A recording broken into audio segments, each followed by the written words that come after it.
आप सभी को मेरा सादर नमस्कार। मैं सबसे पहले लिल वैली के इस मंच का धन्यवाद करती हूँ, जिसके माध्यम से मैं अपने विचारों को आप सभी के समक्ष प्रस्तुत कर पा रही हूँ। हम सभी समृद्ध भारतीय संस्कृति के नागरिक हैं, उसी समृद्ध भारतीय संस्कृति के जिसने हमेशा प्रकृति के साथ अपना एक अनूठा रिश्ता जोड़े रखा।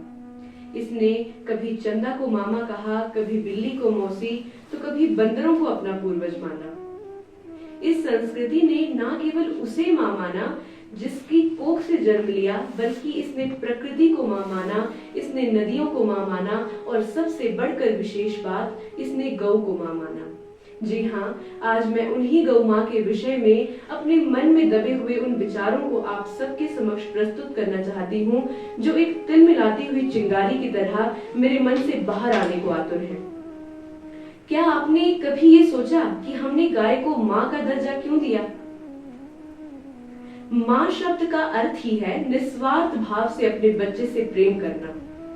इस संसार में यदि हमारी सगी मां के अलावा हमें कोई निस्वार्थ भाव से प्रेम करता है तो वो गौ मां है। हमारी सगी मां जिनकी कोख से हमने जन्म लिया, वो भी हमें एक निश्चित अवधि के बाद दूध पिलाने में असमर्थ हो जाती है, लेकिन गौ मां हमें न केवल हमें अपना दूध पिलाती है, बल्कि हमारी आने वाली पीढ़ियों को भी अपने अमृत रूपी दूध से तृप्त करती है।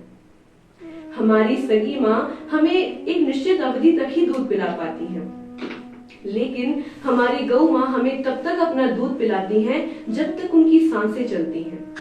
ऐसी दिव्यात्मा को यदि हम मां का दर्जा दें तो इसमें संदेह की तो कोई गुंजाइश नहीं है। लेकिन आज जब हम उसी गौ मां को दर दर भटकते हुए और जंगलों में भटकते हुए देखते हैं तो मन में एक कौंध सी उठती है। मन स्वयं से ये प्रश्न कर बैठता है कि इस निस्वार्थ भाव से हमारी सेवा करने वाली गौ मां को हमने बदले में आखिर क्या दिया? हमने उसे मां का दर्जा तो दिया, लेकिन वो मां का दर्जा देने का क्या लाभ हुआ जब उसे भूख लगने पर हम उसे रोटी का एक टुकड़ा न दे सके, घास का एक तिनका उसे न दे सके, प्यास लगने पर उसे पानी की एक बूंद न पिला सके, तो क्यों हमने उसे मां का दर्जा देकर मां और संतान के रिश्ते का उपहास उड़ाया? हम इतने निर्दयी हो गए कि जब तक उसने हमें दूध दिया तब तक तो हमने उसकी खूब सेवा की। हमने उसे उसकी एक आवाज निकलने से पहले उसे खाना खिलाया, उसे चारा खिलाया, पानी पिलाया। वो ठंड में ठिठुरी तो हम उसे धूप में ले गए, और जब उसे धूप में कष्ट हुआ, धूप में जब वो बेचैन हुई, तो हमने उसे पेड़ की छांव तले बांध दिया। फिर क्या हुआ? फिर ऐसा शरीर जो स्वयं को हर एक परिस्थिति में ढाल सकता है, वो ऐसे ही वातावरण का आदी हो गया। फिर एक दिन ऐसा आया जब उसके शरीर ने खुद को दूध देने में असमर्थ पाया। फिर हमने एक ऐसा क्रूर पग अपनाया जो संपूर्ण मानव समाज पर कलंक कहलाया।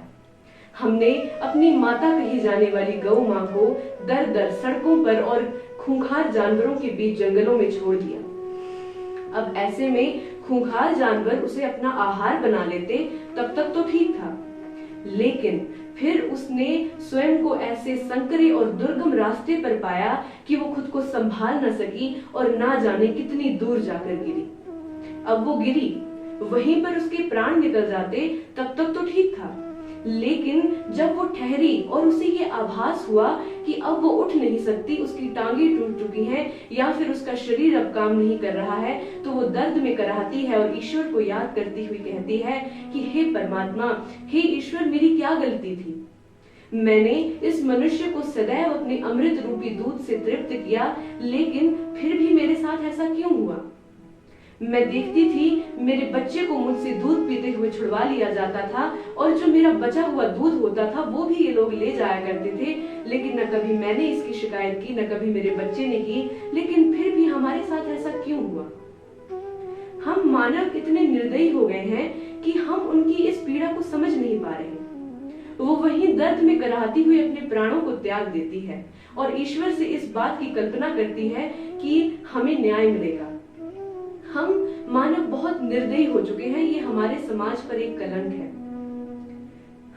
हमने बस ये मान लिया है कि ईश्वर सिर्फ हमारा है, लेकिन हमें ये याद रखना होगा कि ईश्वर यदि हमारा है तो ईश्वर उन बेजुबानों का भी है। और जिस दिन ईश्वर ने उन बेजुबानों की आवाज सुन ली, उनकी पीड़ा को भांप लिया, तो उस दिन मानव समाज का अंत निश्चित होगा। अंत में मैं बस कुछ पंक्तियों के साथ अपनी वाणी को विराम देती हूँ कि यदि वे मूक हैं तो क्या हम में जुबान है? यदि वे मूक हैं तो क्या हम में जुबान है? और यदि वे जानवर हैं तो क्या हम इंसान हैं? क्या हम इंसान हैं?